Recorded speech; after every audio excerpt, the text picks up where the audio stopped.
All right, The Great Flood. This is my review. These are my thoughts. They may differ to yours. This is all subjective, right? But The Great Flood is a Korean movie, and I'm not going to butcher the names of the actors or the directors or anything like that. Now, let's get straight into what I thought of the movie. I went into the movie thinking it was a disaster movie. That's what it pictures you on Netflix in a synopsis. And I was expecting a full-on flood disaster movie, right? I knew there was a big wave just from the small tease that Netflix gives you when you hover over the movie. So I went into it thinking that. I was like, I've just come out of watching Greenland and really enjoyed that. So I thought, hey, I'm going to try a new disaster movie, a Korean movie too, which I really, really like Korean movies as well. Some of my favourite movies are Korean movies. Just to name one, Train to Busan is an absolutely amazing movie. Parasite is fantastic. I love Squid Game. So going into this, I was quite excited to check this one out, to have a Korean disaster movie. Unfortunately, it falls flat very quickly when you soon realise this really isn't a disaster movie at all. It's something else and almost a completely different genre entirely. There's more sci-fi elements than there is disaster elements in this movie. The visual effects are okay. The wave does look a little bit cheaply done. The water itself looks good, and when the environment itself of this block of flats is flooding, it looks really good. But when the wave comes along, you get kind of pulled out of the movie. The performances are really, really good. They're really strong. I really liked the mother and the child that it focused on. And you have some other side characters as well. But yeah, it was a little bit convoluted as you get into the core center of this movie, and I was very disappointed when I learned what this movie actually was. Now, to talk any more about this movie, I'm gonna have to talk spoilers. So guys, there are spoilers for The Great Flood ahead from now. So if you haven't watched this movie, switch it off if you really care about the spoilers. Okay, ready? Let's do this. It is not a disaster movie. It's basically a sci-fi movie, and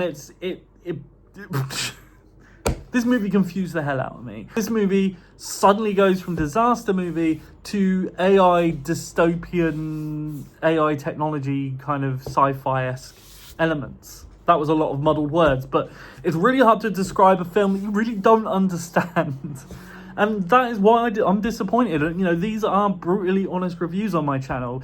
I'm just going to give it to you as I think and what I think of this movie, and it is just disappointing. You get halfway through, the film basically resets, and you think the things they are doing are quite clever, but it's almost like too clever for its own good, and it just becomes messy and confusing. Let me know in the comments if you guys agree with me, by the way, because I have seen a lot of people saying the same thing. It's like I really wanted this movie to be a disaster movie. That's what I was in for, and it just became something completely different, and it wasn't very good. I mean, this is the first Korean movie or TV, like out of all the TV shows and movies I've seen from Korea over the last few years, this is the worst one I've seen so far. Oh, it's not a terrible movie, don't get me wrong. It's not like the worst movie I've ever seen, but I was clocked out probably 3/4 of the way into the movie.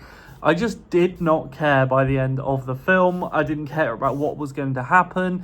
I just wasn't invested. And the way that they displayed this AI technology, this emotion engine that this woman has to go and finish, and then she decides to change things, and I don't even understand what this movie is meant to be. It almost feels like it was baked by two people.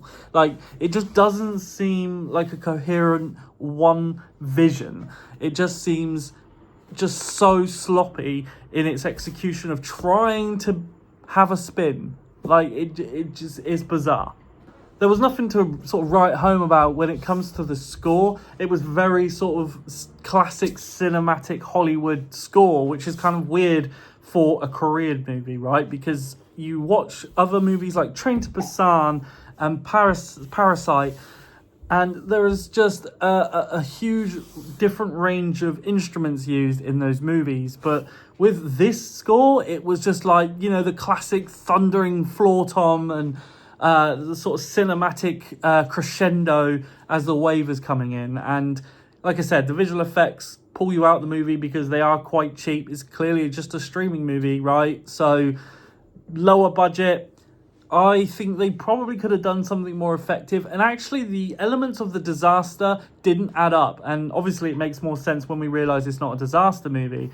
And that we realise that this is all like a strange fabrication. Yeah, they even go to space at one point in this movie. And I'm just like, what is happening? I do not understand. This movie is just trying to be clever. That's what it feels like. It feels like the movie's trying to be clever, and it's kind of failing at that, and by making their audience feel dumb is what I think. But I give The Great Flood 2.5 stars. Again, it's not a terrible movie. It's not like the worst movie I've ever seen. But am I going to watch it again? No. Is it rewatchable? Not really. Once you know that spin, once you know that twist in the story, it kind of it takes away everything for the reason you went to watch the movie. This movie is advertised as a disaster movie on Netflix. The synopsis describes it as a disaster movie. It's an AI sci-fi movie.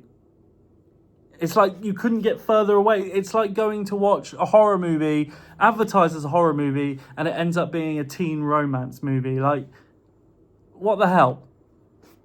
Guys, that's what I thought of this movie anyway, my brutally honest review. What was yours? Leave it down in the comment section below. If you're new to the channel, consider subscribing, and I'll see you again with the next one.